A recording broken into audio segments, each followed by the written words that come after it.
everybody. Today, it actually just cleared up. It's been kind of like raining on and off. It's been really drippy this morning. But today, my job is to collect Uki'uki seeds. Hopefully you can hear me as the wind just started picking up. But these are the plants that we're collecting berries from. There you can see them, right there on the stem. These are Uki'uki, they're in the lily family.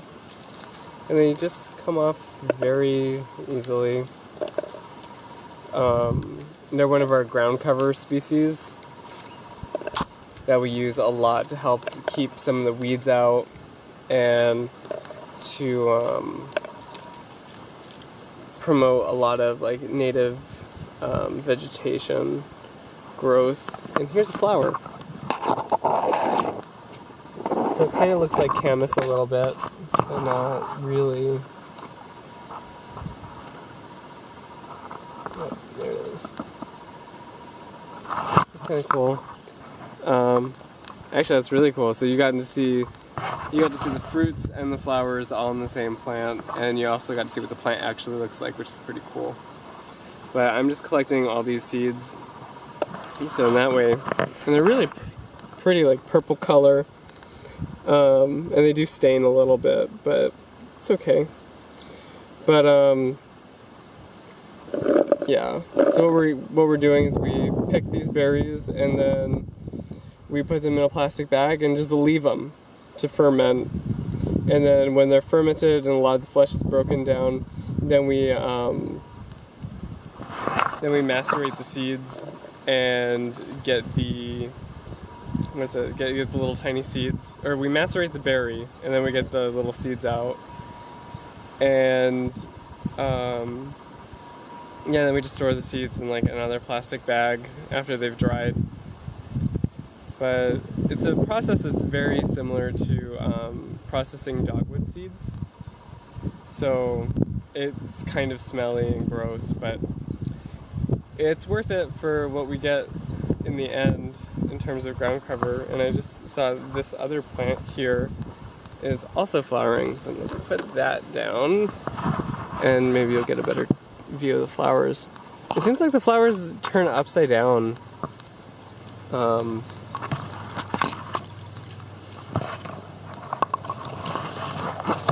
yeah, there's some flowers, very like classic lily-esque flowers with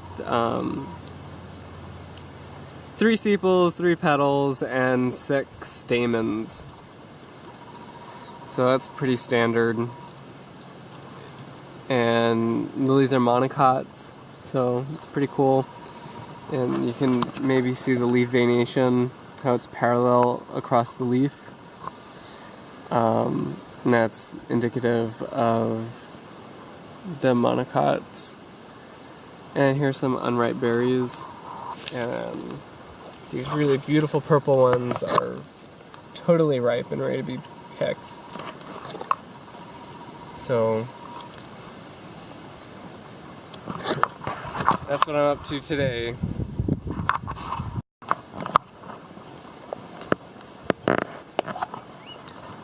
So I'm on one of the trails I'm coming through, and Hawaii has some really interesting fungi that I want to show you that I saw the other day.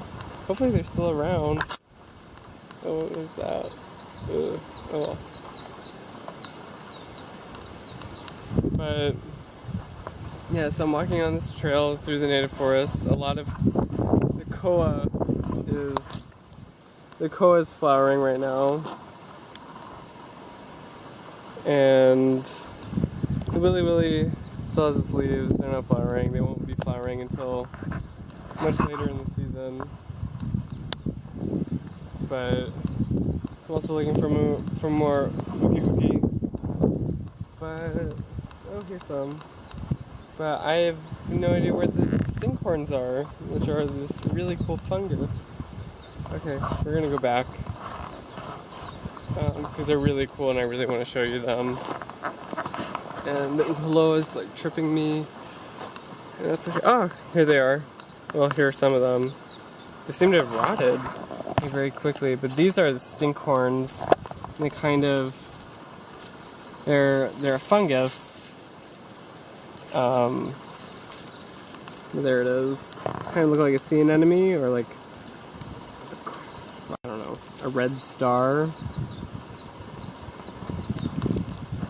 They don't smell great, but they're dispersed by flies.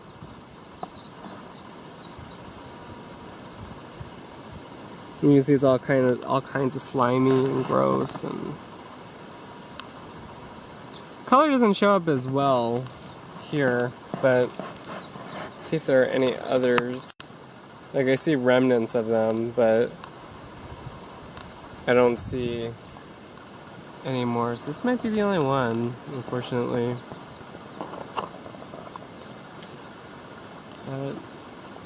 So now you get to see a stinkhorn.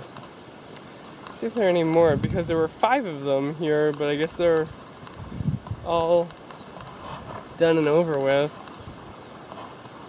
Fungi, they just happen, and then you see them, and then they're gone like the next day.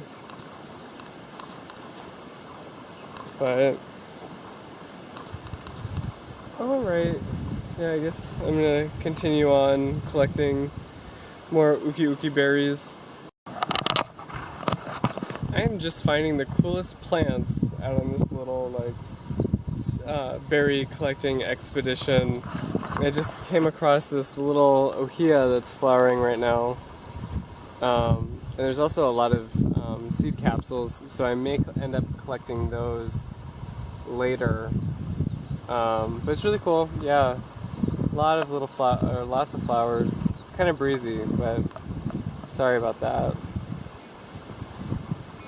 But this is a plant that you usually see up really high in really high elevation, and yeah, really high and really wet. So like up in the forest preserve and places like that, you'll see this plant. But here it's a little lower. So I don't know if this is a drier tolerant I don't know if this plant comes from a drier tolerant population of ohia or what, but it seems to be doing fine. It's really shrubby, but maybe that's what they look like in dry forest, because there's not enough water for them to turn into big giant trees. Here's an Uki'uki flower that is in perfect position for me to film it. You can see that it's blue, and it has like all the 6 tepals and or 3 sepals, 3 petals, and 6 stamens. Tepals are just what you call the petals and sepals when they're indistinguishable from each other, and they're all showy, because usually the sepals aren't showy. But yeah, I thought this was the perfect flower for you to be able to see what it actually looks like. So here is the fruit of the labor, all these blueberries, well, uki berries. So we have just a little over half of a container. Don't really know how many seeds that produces, but I'm sure it'll be quite a few. And here you can see my purple stains on my hands. So it gets worse when you actually process them and like mush them up and everything. It turns the water really blue. But alright, so I guess that's really it for today. So till next time. Bye.